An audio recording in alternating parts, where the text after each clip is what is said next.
नमस्कार मित्रांनो, मी ॲडव्होकेट बाळासाहेब भाऊसाहेब टाके. आपल्या बाळकडू चॅनलमध्ये आजपर्यंत आपण खूप आगळ्या वेगळ्या मुलाखती बघितल्या आणि कुठेतरी प्रेरणा देणाऱ्या किंवा आपल्याला कुठेतरी एक प्रामाणिकपणा ह्या सगळ्या गोष्टी शिकवणाऱ्या आपण मुलाखती बघितल्या. तरुणी, काही वकील बांधव, मेहनती मुलगा, ह्या अशा सगळ्या गोष्टी. परंतु आज आपण खास काहीतरी घेऊन आलो आहे आणि समोर तुम्ही बघत असाल की बाबा आहे. एक ते एक जुन्या काळात सेक्रेटरी अधिकारी होते. आपण त्यांच्याकडून सगळ्या गोष्टी जाणून घेणारच आहोत. बाबा, आमच्या प्रेक्षकांना आपला परिचय द्यावा, तुमचं नाव वगैरे या सगळ्या गोष्टी. मी केशवराव राजाराम भांदरगे, तुझना कालेका. बर. बाबा, आपण ज्या वेळेस आपला जन्म, आपला म्हणजे शैक्षणिक प्रवाह, ग्रामीण भागामध्ये शैक्षणिक प्रवाह कसा होता, काय होता, त्या काळामध्ये तुमच्या पूर्वीच्या, आणि टोपी घालणारे, धोतर, ही नेहरू पैजामा घालणारे लोक आज खूप कमी प्रमाणात आढळत आहे. आज ते दुर्गम होत चालले आहे. तर तुमच्या काळी, म्हणजे तुमच्या पूर्वी कसा होता प्रवाह, म्हणजे लहानपणचं तुमचं पूर्ण आम्हाला, आमच्या प्रेक्षकांना वर्णन करा, म्हणजे जेणेकरून आम्हाला तुमची पिढी कशी होती ही कळेल. आमच्या पिढीच्या अगोदर थोडं पटकेवाले जास्त लोक होते. नंतर आमच्या पिढीमध्ये टोपीवर आले लोक बरेचसे. आजही समजा टोप्या घालतात, पण त्याचं प्रमाण कमीच त्या मानानं. आता आम्ही शाळात शिकलो गावामध्ये आमच्या, समजा आम्हाला चौथीला होतो. सरकारी शाळा नेमक्याच उघडल्या त्या काळात. तर आम्ही शाळा शरीक झाल्यावर त्यावेळेस विचारलं मास्तरनं कोणाला कोण्या वर्गात बसायचं काय. बरोबर. तर आम्ही म्हणलो मी चौथीला जरी असलो तर मी तिसरीच बसतो, काऊन की काय आहेत सरकारी पुस्तकं किती आहेत, काय आहेत, काही कल्पना नव्हती. त्याच्यामुळं मी तिसरीच बसलो त्या काळी. मग 2 वर्ष तिथं गावात काढले. नंतर जालन्याला गेलो. गव्हर्नमेंट हायस्कूल होतं रेल्वे स्टेशनकडं. तिथं 10वीपर्यंत शाळा तिथं राहिलो. त्याच्यानंतर मी फेल झालो 10वीला. 10वीला. बरं. तर घरी आलो नंतर. घरी कारण की परिस्थितीच्या मानानं एवढं, नंतर मलाही त्याच्यात काही विशेष स्वारस्य वाटलं नाही. बरोबर. आपलं काम करायला लागलं शेतीत. बरं. तर अशा पद्धतीनं आमचं ते गेलं बालपण समजा त्या मानानं. पुढं त्या शिक्षण झालेलं असल्यामुळे मला संस्थेत, आमचे इथले लिंबाजी पाटील होते, बरोबर. भांदरगे आमचे चुलतेच होते ते. बरोबर. सहकारी संस्थेमध्ये जागा होती त्यांची, त्या ध्यानात फिरत होते ते. त्यांचं ध्यान होतं त्याच्यात. त्यानं मला सांगितलं, चल म्हणे मी तुला सेक्रेटरीची जागा देतो. गेलो आम्ही. सांगितलं त्यानं. त्याचं चांगलं वजन होतं त्या काळात. तर ते मी लागलो तिथं नोकरीला. तिथं राहिलो जालन्याला काही दिवस. आणि मग आजूबाजूचे खेडे, रेवगाव हे ते दिलं सुरुवातीला. आणि मग आम्ही तिथं करायचं काम. आता असे 5-7 वर्ष गेले माझे त्या काळात. बरोबर. आता पुढं प्रसंग असा आला, मित्रत्व ज्यांना केलंय बरोबर. त्या मित्रत्वाचा दोघालाही अभिमान पाहिजे. 100%. एकट्यानं अभिमान धरून उपयोगच नाही दोस्ताचा म्हणून. बरोबर. आता आमचा काळ तसाच होता. मी तर दोस्ताना निभायच्या याच्यामध्ये बरोबर. गुंतलो. बरोबर.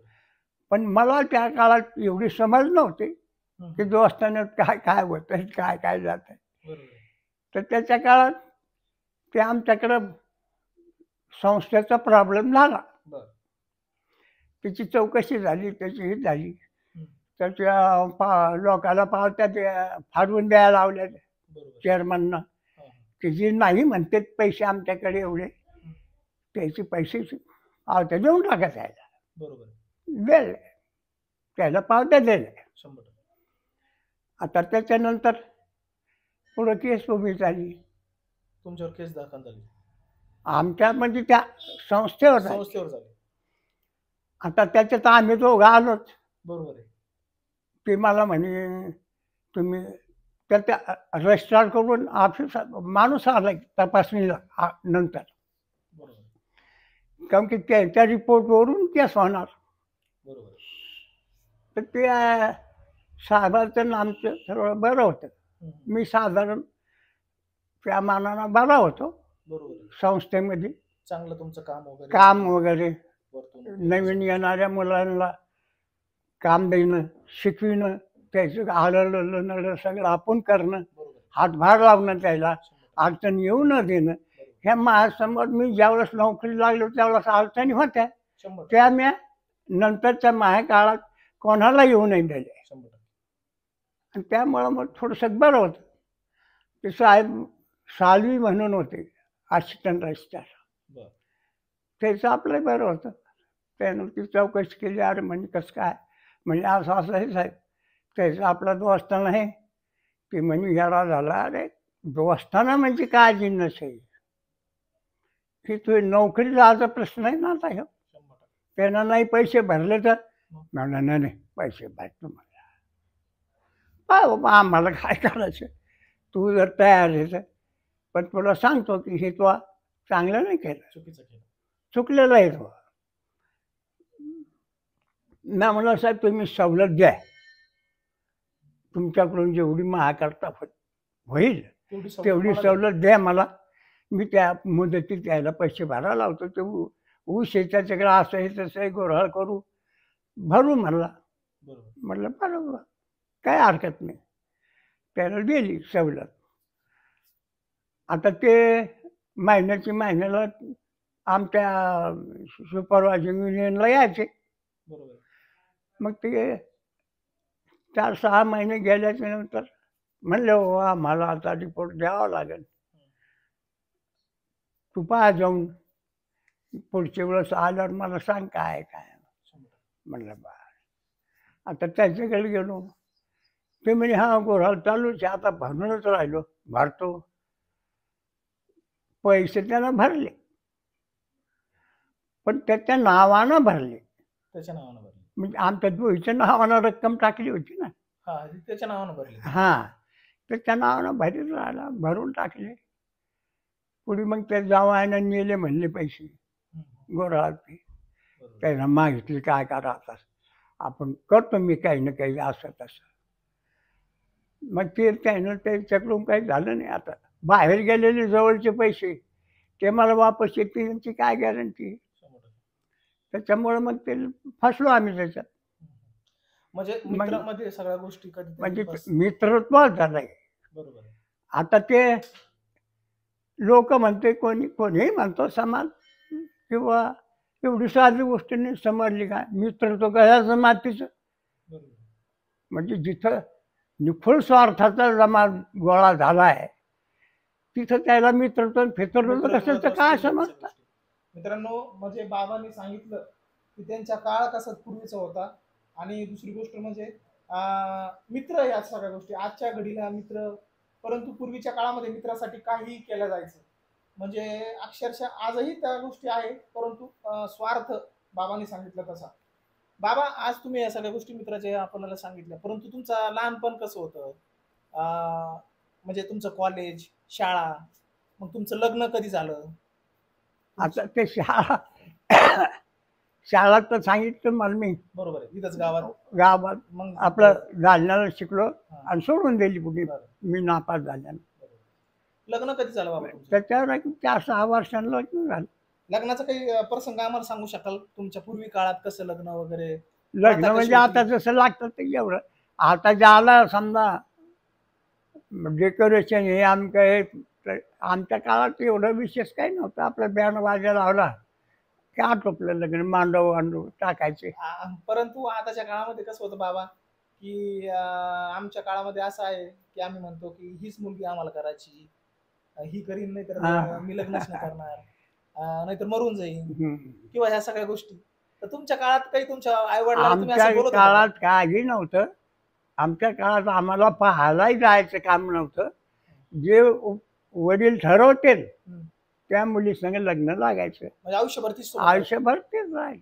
बाकी काही नाही. तुमच्यामध्ये कसा घडला हा विषय, तुमच्या लग्नाचा याचा प्रसंग? आमच्या लग्नात ते असंच की त्यांना वडिलांना पसंत केली मुलगी हा, आणि आम्ही लग्न लावलं. बरोबर.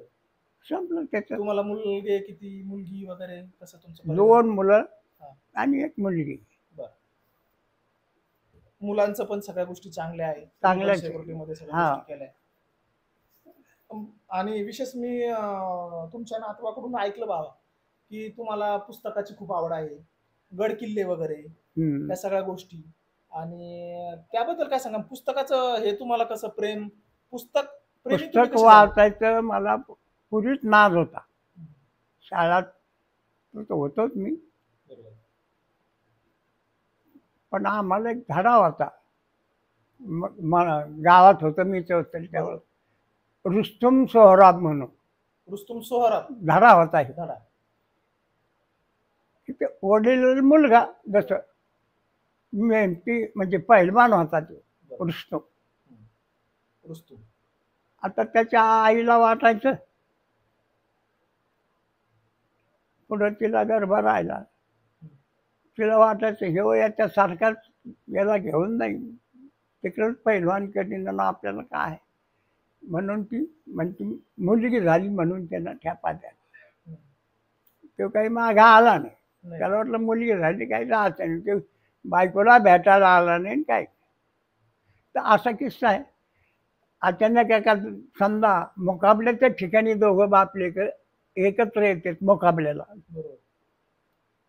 आणि त्याच्यामध्ये त्या लढाईमध्ये त्याचा याचा बाप पडतो. बाप असा लढाईमध्ये पडतो. बरं. असं पडला की त्याला राग येतो बरं. की हे पोरासमोर आपण पडलो. तर ते जोरात रुस्तुम म्हणून ओरडला की तू काय आहे, काय करायला लागला.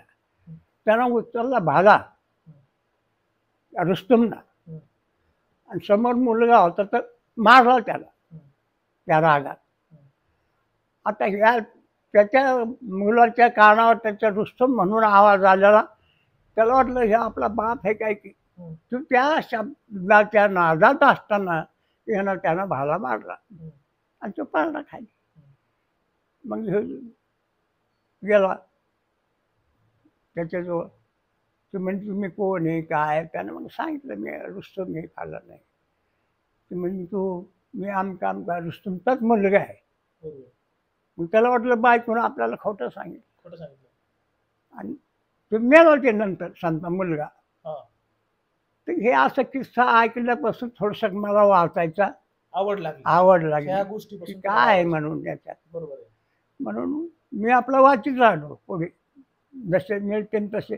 परिस्थिती काही एवढी विशेष नव्हती की आपण स्वतंत्र पुस्तकं घ्यावा आणि वाचा.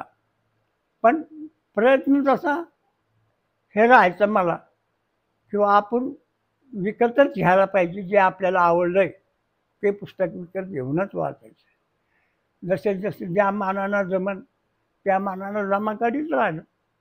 काहून मला हे वाटायचं की आपल्या कोणी कोणी पिढीत समोर मुलाचं तर माझ्यासमोर आयुष्य कळलंच मला. यायला नाद नाही थोडंसं एवढ्या वाचण्याला काय. पण आता पुढं नातू झाली त्याच्याकडून आशा की हे तरी वाचते. बरोबर आहे. तसाच ते ह्या अशा मोहात ह्या येणाऱ्या पिढ्याच्या मोहामध्ये गुंतून मी एवढी समजा पुस्तकं घेतली. बाबा तुमच्याकडं म्हणजे तोच प्रश्न मला परत तुम्हाला करायचा आहे, की बाबा आजच्या घडीला तुमचा काळ वेगळा होता आणि आताचा आमचा काळ पूर्ण सोशल मीडिया, मोबाईल ह्या सगळ्या गोष्टी. आजचे तरुण मोबाईलमध्ये गुंतून गेलेले आहे. पूर्ण मोबाईलमय झालेले आहे. कुठेतरी पुस्तक वाचन करणं गरजेचं आहे. तर आमच्या अशा तरुणांना तुम्ही काय सांगाल? किंवा काय केलं पाहिजे तुमच्या काळात ही आवड झाली, तुम्ही पुस्तक वाचले, त्यामुळे तुम्हाला कुठेतरी काय फायदा झाला? आजच्या घडीला तुम्ही आता सगळं तुम्ही बघताच आहे. Mobile, mobile, mobile, mobile, mobile. हा, पुस्तक वाचल्यानं माहिती राहते होती पूर्वजाची, काही सामाजिक असेल तर समाजाची माहिती येते. वाचल्यानं ज्ञान वाढतं, कळतं काय आहे काय नाही. असं नाद आपोआप लागत नाही. बरोबर. तुम्ही वाचायचा प्रयत्न जर केला तर तुम्हाला आपोआपच त्याची आवड वाटेल आणि तुम्ही वाचित राहताल. आता आम्ही लायब्ररी होती जालन्याला, त्या चमनवर, बरं. वरला त्याला काय म्हणते, त्या याच्या दवाखान्यापाशी जालन्याला आपल्या, काय ते नाव आहे ना जुनं त्याचं, तिथं लायब्ररी होती का? लायब्ररी हे आजही आहे तिथं. आता आहे की नाही, आता मी 10-15 वर्षात शनी काय मंदिर पाहिजे. जवळ का? हा, नाही नाही नाही, इथं हे रेल्वे असं. स्टेशन रोडला? हा, रेल्वे स्टेशन रोडला? नाही नाही नाही, इकडून दवाखाना रागचा हां, हां. आणि इकडल्या बाजूला आहे ते, आणि पलीकडून एक रोड जातो असा हो का? चमनकडे. हं, हं, हं. तर त्या मधल्या याच्यात हे पट्टी हं, हं, हं. तिथं आहे ते. बरं, तर त्या तिथं वाचलेलं आणि ते आमचे वकील साहेब होते, बरं, स्वपनराव, बरं, ते होते त्याचे सभासद. बरं.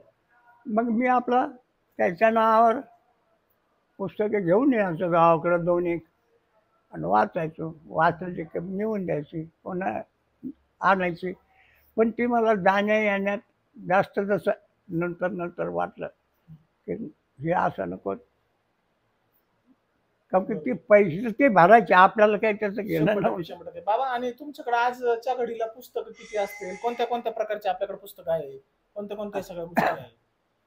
आता माझ्याकडं तर आमची, मी धार्मिक वृत्तीत होतो मधात, हां, म्हणून धार्मिक तर आहेतच. बरं. ज्ञानेश्वरी, गाथा, आमके ढमके, हां, विचार सागर रहस्य, हे बरोबर. असे धार्मिक पुस्तक आहेत. त्याच्यानंतर मला इतिहासाची आवड असल्यामुळं बरं, इतिहासाचे प्रामुख्याने आहे बरं, पुस्तक. बरं. आता सामाजिक इतके तितके वाचलेले आहे. तर ते जालन्याला प्रदर्शन भरायचं मागं, हां, 2-3 वर्ष चांगलं चाललं ते. हां. तर त्याच्यामध्ये घेतले. मग बरं, पैसे कमी लागायचे त्या प्रदर्शनाच्या वेळेला, 1 महिना ते राहत होते. बरं, त्यावेळेस त्यावेळेस घेतली मी 100-150 पुस्तक बरं, त्या प्रदर्शनात. बरं. महिन्याला जेवढे जमतील तेवढे आपले 70, 60, 90 काय बी असतील ते. तर 3 मिळून जवळजवळ 150 पुस्तक घेतलं मी त्याच्यात. बरं. आणि हे असं एक एक एक एक मागून पेपरमध्ये आली, जाहिरात आली पुस्तकाची, त्या पत्त्यावर पैसे पाठवून पुस्तकं औरंगाबादला मिळवली. औरंगाबादला येत होते पुस्तकं स्टॉल. हं. तर ते आले औरंगाबादला, पेपरला जाहिरात यायची, तर औरंगाबादला जायचो. गुलमंडी इकडं तिकडं आजूबाजूच्या कुंभारवाड्यात टिळक वाचनालय आहे. बरोबर. तर तिथून काही आता तुमच्या घरामध्ये किती संग्रह असेल बाबा पुस्तकाचा? माझ्याकडे जवळजवळ 400च्या पुढे आहे. 400-500च्या पुढं हां. पुस्तकं तुमच्याकडे आहे. बरोबर आहे. बाबा, एक मला नेहमी प्रश्न पडतो, की तुमच्यासारखे जे धोतर, पेरू आणि टोपीमधले जे पगड्या, पगडी वगैरे हे जे लोकं असतात, तर आज तुम्ही, तुमचं एक 85 वर्ष वय असतं, तर तुमच्या ज्या काही अपेक्षा आहेत, की बाबा आजच्या तरुणांकडून काय, की बाबा ते जे तरुण मुलं आहे किंवा इतर सगळ्या गोष्टी आहे, मुली आहे, तरुण तरुण आहे, जे कुठेतरी आज देशाला किंवा इतर सगळ्या गोष्टीला आपल्या एक पुढे नेण्याचं काम करू शकतात. तर त्या पिढीकडून काय अपेक्षा आहे तुमची? आमच्या प्रेक्षकांना आपण सांगितलं, आणि जे तरुण आहे, तरुणी आहे, त्यांना कुठेतरी वेगळी प्रेरणा मिळेल. काय आपली अपेक्षा तुमच्यासारख्या लोकांकडून, लोकांची समजा आमच्याकडून? आता मला तर गड किल्ल्याचा नाद आहे. बरं, मी त्याची लहान लहान पुस्तकं वाचली. शिवाजी महाराजाबद्दलच विशेषतः अभिमान असल्यामुळं हं. त्याचे चरित्राचे 2-4 नमुने आहे माझ्याकडे. बरं, चरित्राचे बरं, संभाजी महाराजचे. बरं, आता 300वी पुण्यतिथी होती रायगडावर बरं, शिवाजी महाराजांची. बरं. त्यावेळेस इंदिरा गांधी येणाऱ्या होत्या तिथे. इंदिरा गांधी येणार होत्या. हा, तर अडचणी जसं मी इथून गेलो, बरोबर. बैल घेऊन गेलो विकायला. बैल घेऊन गेले. हा एक बैल होता शिल्लक, घेऊन गेलो विकायला, विकला. बरं, आता समजा मंगळवारच्या बाजारात विकला, शुक्रवारी रायगडावर होतं समजा, असं 2-4 दिवस मधात होते, जात होते. म्हणलं घरला गेलो तर पैसे तर द्यावं लागतील घरी, बरोबर आहे. आणि आता नाही गेलं तर आपल्याला इकडून इकडे जाता येईल. हां. तर तसं मी त्या हिशोबानं रायगडला गेलो. हं, तिथं राहिलो रात्रीला हं, रायगडावर. हं. म्हणजे त्यांचा संध्याकाळचा होतो सोहळा तिथं. बरं, मग आता त्या दुसऱ्या दिवशी इंदिरा गांधी यायला आल्या त्या समजा, पण मी गड उतरत होतो. हां. मी काही थांबलो नाही, मग उतरलो ना आलो इकडं. म्हणलं मी एकटाच होतो, मला काही कोणी सोबत नव्हतं, काय नव्हतं. बरोबर. मला वाटलं ह्या गर्दीत गर्दी आपण पोहोचा हां. पुण्याला आणि पुण्याहून जालन्याला, झालं. आपल्याला घराची ओढ बाकीचं लागली. हा नको म्हणलं. हं. म्हणून मी आलो. तर तुम्ही गड किल्ले पाहिले हं. समजा आता बरं. आताच्या पिढीला, बरं. आम्हाला तर खंत आहे की तेवढाच पाहिला मी, बस रायगड. रायगडच पाहिला, आणि तिची परिस्थिती तुम्ही अशी झाली म्हणून सांगितली तुम्हाला. बरोबर, नंतर काही पाहत्या मला पाहण्यात नाही आलं, बरोबर, कारण की परिस्थितीची भानगडी राहत्यात, पैसे खर्चायला अडचणी राहत्यात. बरोबर. म्हणून वाटतं संसार आहे, तिथं आता काही सगळ्या जाता गोष्टींमध्ये आलं, वेळ गेला. जाता नाही आलं कुठं. संसार आहे, सगळ्या गोष्टींमध्ये वेळ गेला. नोकरीमध्ये. हा, तर आपोआपच तुम्ही समजा गड किल्लेला तुम्हाला पर्यटनाचा जर नाद असेल, तुम्ही गेले तर तुम्हाला आपोआपच त्याच्या संदर्भातली माहिती वाचा वाटेल, आणि त्या मानानं मग तुम्ही पुस्तकं घेऊन वाचताल तर अशी आवड लागेल वाचायची.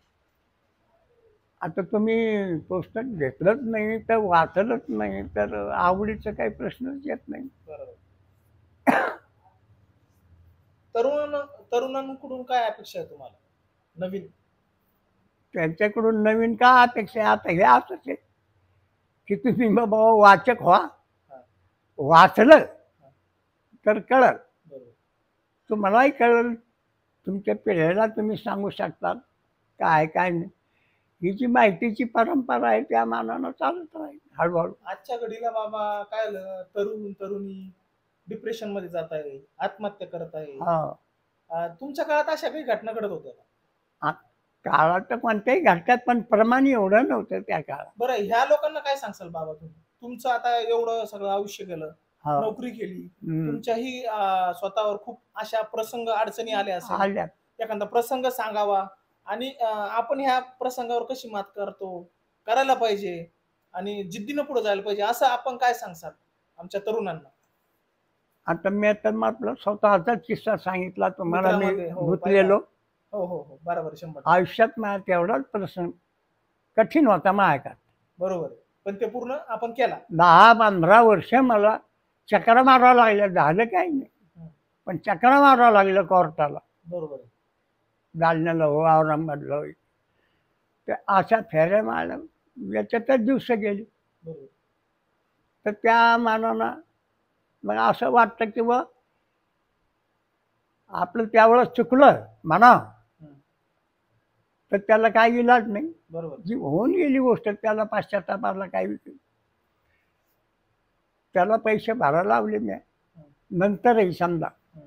जरी केस आमच्या नावानं झाली, तरी पैसे दोघांच्या भरायला लावले. दोघांच्या नावानं झाली ती, आताच्या लोकांना पैसे भरले नसते, पण त्या काळात तुम्ही पैसे त्याला भरले. भरायला लावले. त्याला 100%. त्याला कळलं ते आपली चूक की झाली. हे माणूस एवढी आपल्याला सवलत दिली आणि हो रिकामा गुतलाय आपल्या याच्यामध्ये.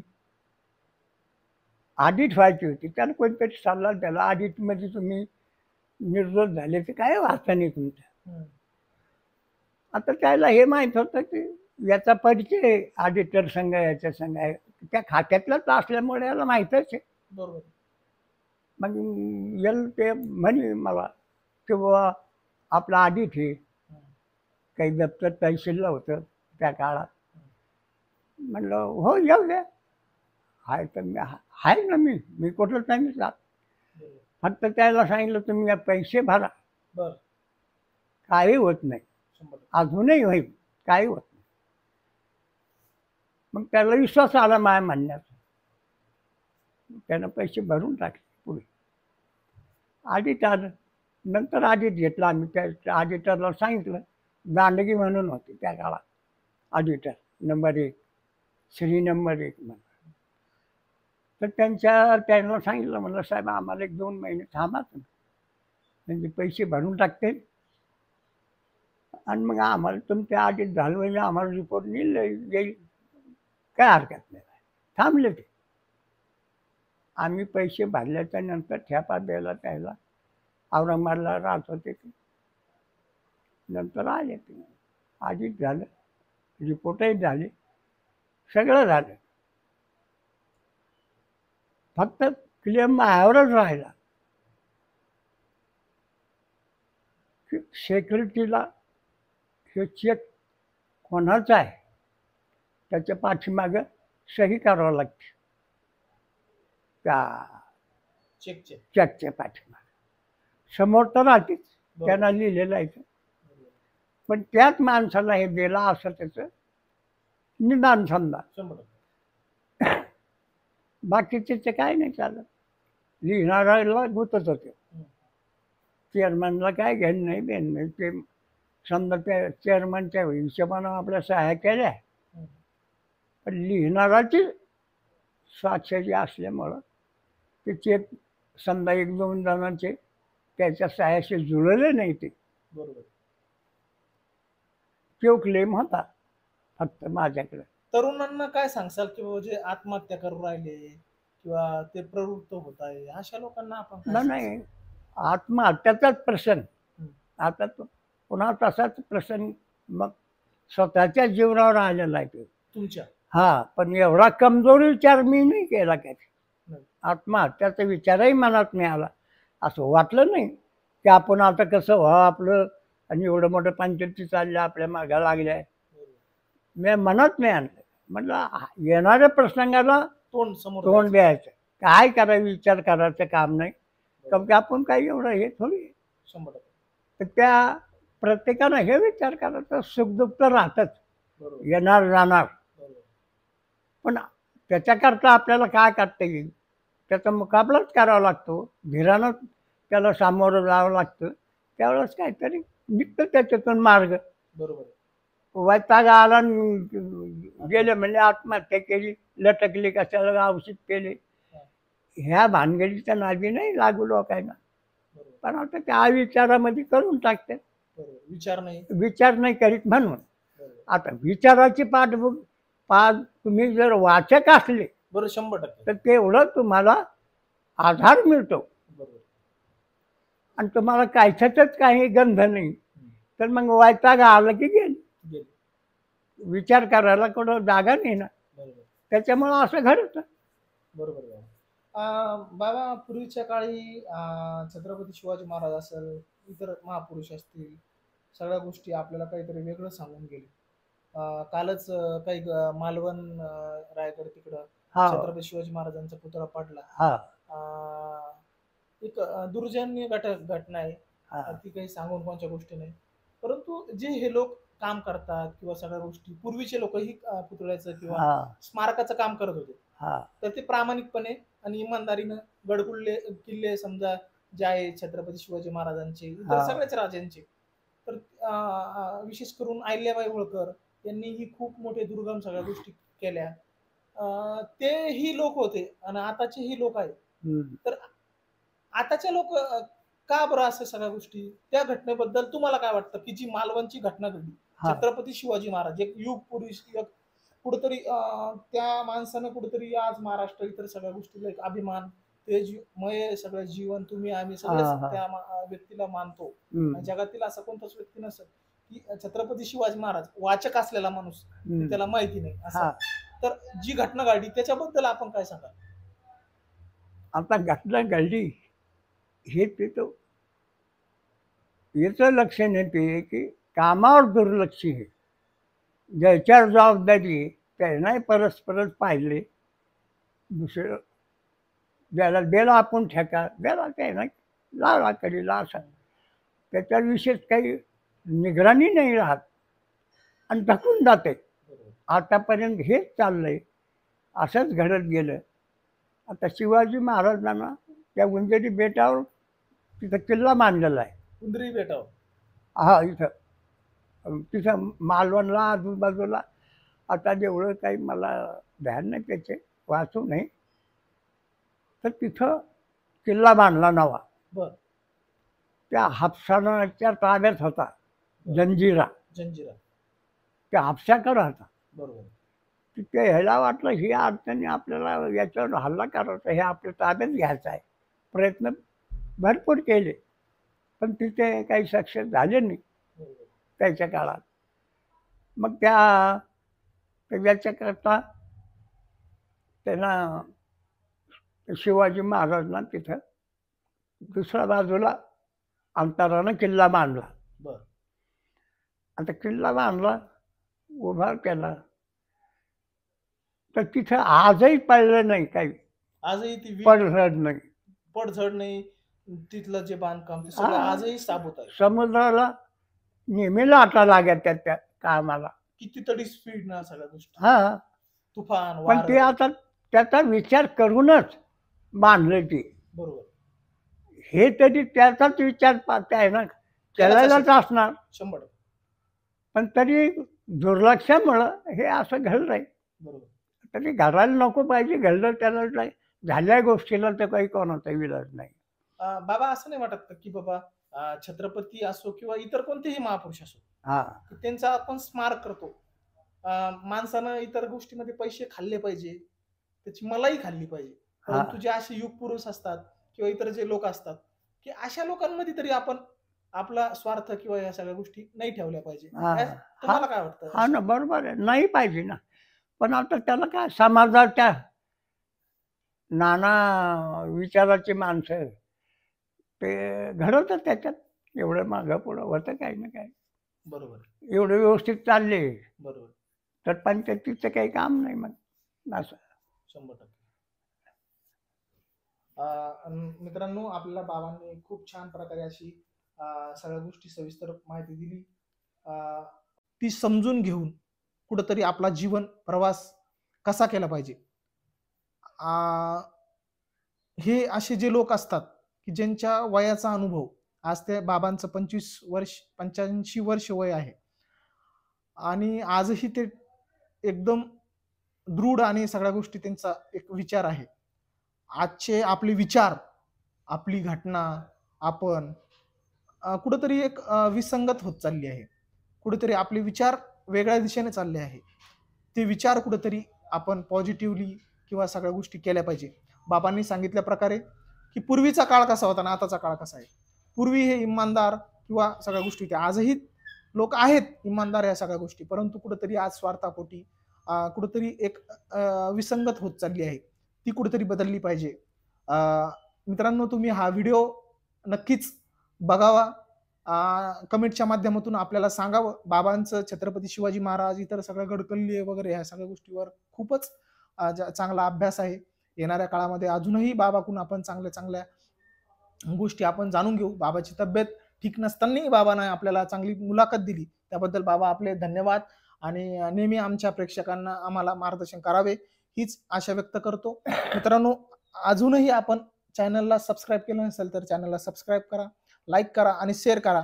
आणि मित्रांनो, हा व्हिडिओ मी म्हणत नाहीये, हा व्हिडिओ जितका शेअर करता येईल तितका शेअर करा, कारण की बाबांचे अनुभव बोल, कारण की तरुणांसाठी तरुणींसाठी खूप छान आहे. पूर्वीचा काळ कसा होता, वाचक अभ्यासक आणि वाचनाने अभ्यास केल्याने काय होतं, त्यांच्या काळातल्या काही गोष्टी त्यांनी आपल्याला सांगितल्या. ह्या खूप वेगळ्या आहे, ह्या समजणाऱ्या नाही, परंतु आपण हा व्हिडिओ जास्तीत जास्त बघावा, शेअर करावा आणि बाळकडू चॅनलला सबस्क्राईब केलं नसेल सबस्क्राईब करा. तर थांबतो मित्रांनो. जय हिंद, जय महाराष्ट्र.